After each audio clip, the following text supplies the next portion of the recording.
Hei, besar-besar udang ni. Bang. Kau bukan ada kawan ke? Kau jangan. Kau nak makan-makan kedai aku sekarang. Aku nak kena bagi ambulans pula. Janganlah cakap, aku dah rekod dah. Ui, kedai baru Mak Rentan dah buka ha. Ui, desa Mak Rentan tu. Jangan datang. Ini step penting, capai bakul dulu. Kau tengok kat sini, sop ayam masak lemak, udang asam pedas tetel, ayam masak lemak, kari kambing. RM5 je sebungkus. Dia hari biasa RM5. Dan hari ni, hari Jumaat RM3. Dia memang kuat bersedekah ni.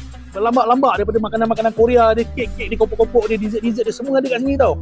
Kalau kau nak tahu dekat sini, dekat 100 jenis menu ada. Ambil je lah mana kau suka. Macam semua aku suka ni. Dengan kek batik dia, cheese lele. Cheese lele.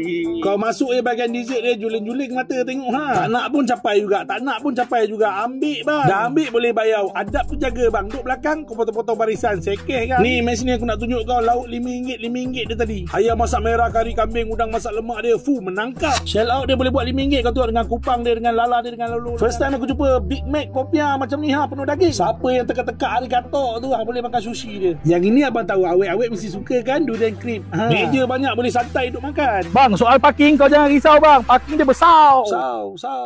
Bergema desa Mak Rentan dekat Padang Temu Melaka tu ha. Waste je.